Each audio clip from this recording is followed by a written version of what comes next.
Incidentally, this young man want me to show you some of the books. When I was going to London, I used tailoring as a means to get there. But my ultimate goal was to be a writer. I love books. I wanted to be a writer. So my main goal of going to London was to be able to write a book. I wanted to go to a library and look at the shelves, Asamoah Yaw's book. I go to directory and say, oh, go to here, you see Asamoah Yaw books. And I managed to write, how many? 5 books. This is my first book, written in 1992 or 93. Kente Clough, Introduction to History. I said Introduction to History because I had not completed my research of the history of Kente Clough itself. So I needed this to come out. So I was able to bring this out. In fact, I found it so hard to get a publishing house to print or to publish this book. So I spent $12,000 in America to publish this book. It's a very small book. It's about 100 pages only. And I had to print this. And sometimes, no, I was giving it free to libraries in America. When I finished the overall research, finding the facts about Kente Clough, this is the book I brought out. It's called Kente Clough, History and Culture. The other one is Introduction to History, but this is the actual history and culture of Kente Clough. It's very fascinating. It's almost 300 pages. You will love to read it. Written by Asamoah Yaw. You know, it's all I wanted to do it, and I'm able to do it. This is the whole thing. There's nothing you want to do in this world that cannot be done if you put your mind to it. Everything is possible. Incidentally, I'm the first black person to write a history of Kente Clough.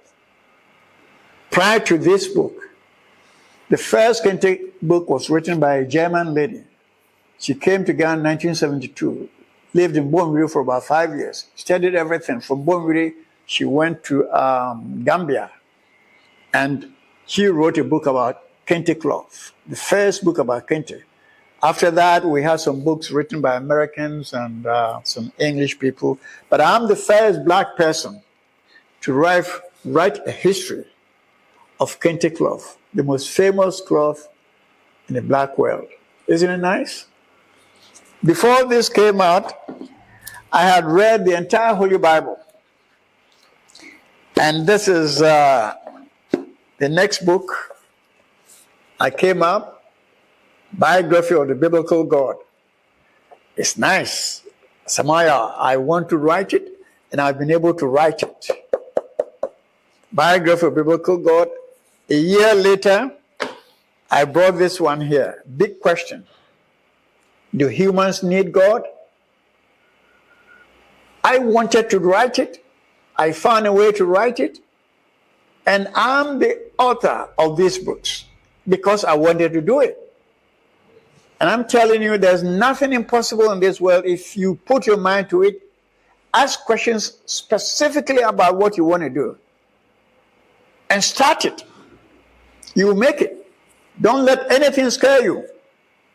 Everything is possible. These books were published in America and also Britain. My last book is this. This is the most popular book among all the books I've written. It's called Most by Nature. It talks about black man. Who is a black man? I know you who have watched my interviews, I keep using this black man, black man, black man. I study black people in Africa, especially Ghana here. When I went to London, I studied the blacks over there. And I saw that the blacks over there, who were born there, nurtured there, behaving the same way as the blacks I left in Ghana. When I came to Ghana 4 years later, I went to America, 1980. From there, I saw the blacks who had been ex-slave people. Their behavior is no different from those I found in Europe and those who are in Africa here. Blacks have a common identity. And not only blacks, every racial group have common identity, which tells them who they are, what they can do, and what they cannot do. So I found that most black people have a typical behavior that I have listed them all here. That's why I listed the book Most by Nature. Most organic matter's behavior is determined by the body chemistry of that organic matter. Our blackness defines our nature, and I found that there was a specific, clearly defined body chemistry in most black people's body chemistry, especially the neurons, and particularly the brain organ. Black people have a substance in the brain organ and nerves called neuron melanin. You know this term neuron melanin. When anybody talks about melanin, people think of the skin, the hair, and they finish. No. There are 3 types of melanin. Pheomelanin, which is one found in the skin texture. Eumelanin is the thing that determines our hair texture. And the neuron melanin is found in neurons, and also especially the brain organ of most black people. My key word is most. That's why this word most is very, very essential when I'm talking about blacks. I'm not saying 100% all black people behave the same way. No. Most black people have a common identity. But there are a few among us who are different. And I found that most black people are not critical thinkers. They are not inventive. They are not innovative. They don't have clear foresight. They don't plan ahead of time, most. It's only a few black people who do critical thinking, who are creative, who are inventive, innovative, and really good, that these few can be compared with other racial groups. And incidentally, listen to this point clearly. Caucasians don't have neuron melanin in their nerves. Indians don't have neuron melanin in their nerves. The Chinese don't have neuron melanin in their nerves. It's very, very important to know this. Now, if you check me up on the Google, neuron, N-E-U-R-O-N, melanin, M-E-L-A-N-I-N, my spelling could be wrong, neuron melanin. Check it. Search internet. You will see what I'm talking about. Our nature is different. Most black people, we have faulty nature. Our brain is not efficient. That is why we act before we think. Most other racial groups don't do that. They think before they act. Most black people just do it, and when they see something going wrong, they go, oh my goodness, why did I do this? I could have done it this way, this way.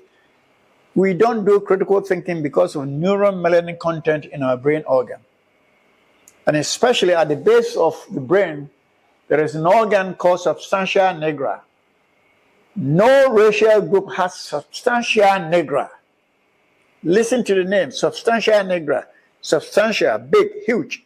Nigra, black, dark.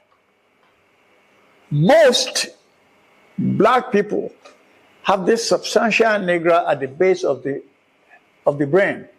That is where all information received by the eye, the nose, ear, tongue, and everything is processed and stored in the brain organ. Now, if black people have this substance in the brain, and the black person is not efficient, in fact, if black people were as efficient as others, they could not have bought us, enslaved us, put chains on our neck and our hands and legs, and enslave us like animals in overseas. They were able to do that because we don't have efficient brain organ.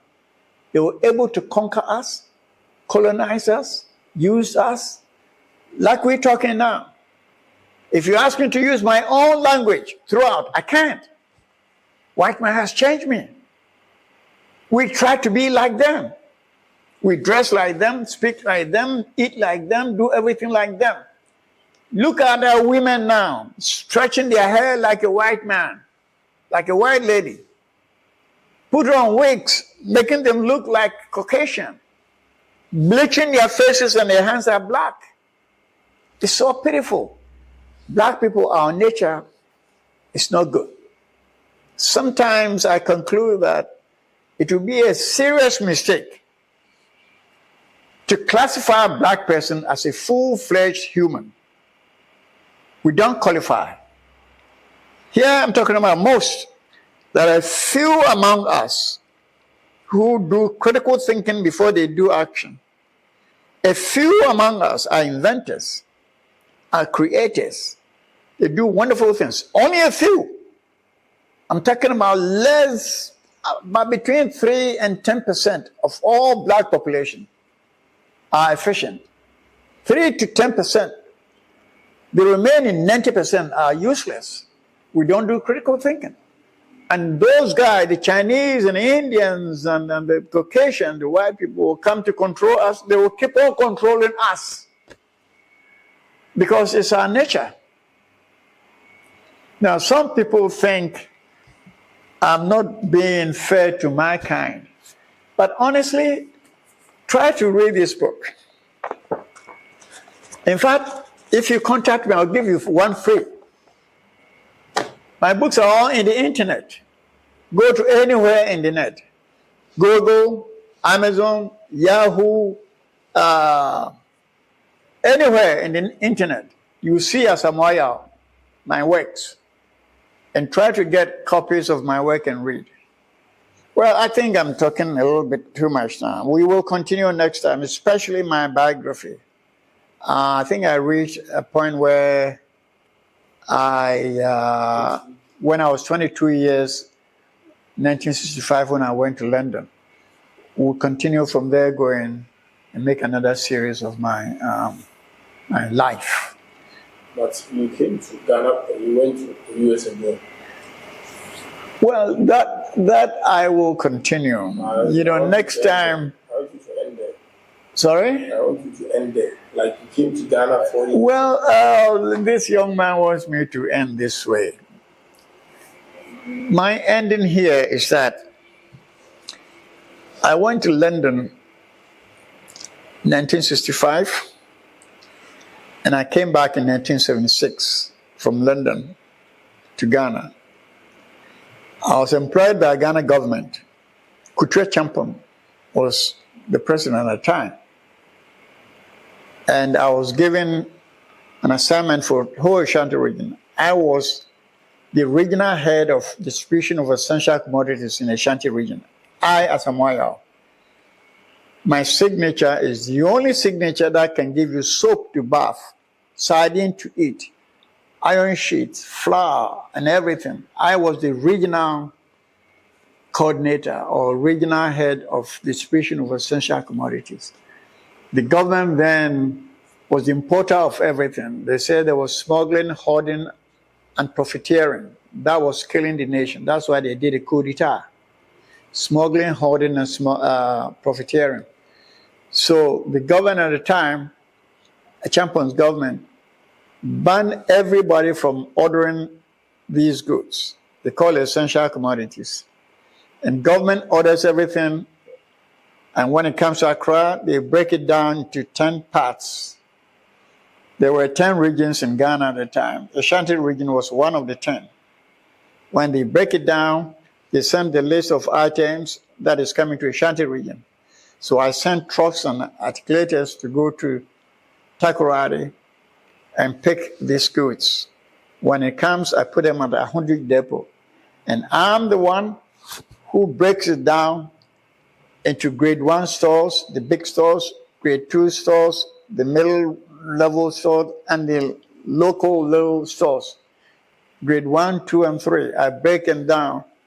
And when I finish distribution, I send letters to all of them to come to buy from us. You have to buy at this price and sell each product at this price. Government was regulating everything to prevent smuggling, hoarding, and profiteering. And I did excellent work, excellent work. In fact, after that, a champion father gave me a gift, a gun. First time I own a gun as a present for doing the work I did. A champion also sent a letter to thank me for doing a good job. Incorruptible Asamoah Yaw cannot corrupt me in any way. And I put 5 people in jail for attempting to corrupt me. How many of us can do that in black society? You know, I'm always responsible. Always facing the facts. Always using the brain. We'll continue next time. I think next time I will start from why I left Ghana, this time to America. I spent 4 years in a government service as a senior civil servant. In 1980, my wife and I decided to go to America to start a new life. We went to America in 1980 and we returned in 2004. I spent 24 years in America and 11 years in London. 35 years in total. Incredible experience. And anybody that has this golden chance, I use the word golden chance. Try to use the brain. Everything is possible. Asamoah Yaw, I did my share. And I hope anybody on this planet should have an ambition, should have aim. That I'm this. I was born like this. And I don't want to be like that. I want to be X. Seek information about that X, that your desire, your future desire. Seek information, quality information about that thing, and work towards it. And I guarantee, if you stay focused, you will achieve your goal. Very, very essential. Don't leave your ambition or your intention to anything. It's all by yourself. Don't depend on others. Depend on yourself. The brain purpose is to feed the brain with quality information. Use your brain to process that information and work towards your goal. And I guarantee you will accomplish something. You know, after coming back in 1976, spending 4 years here, I decided I had to find a new life. So I went to America with a new ambition. I went there to make money, work hard as possible, to have a decent life when I'm old. I think I was 22 when I went to London. When I came back, I was 34 years. And I spent 4 years here. So I went to America at the age of 38 and worked so hard, so hard. An American story is different. I will tell you guys later on. You'll be surprised. Yeah, so we will continue from my trip from Ghana to America, and the rest will follow later on. Thanks.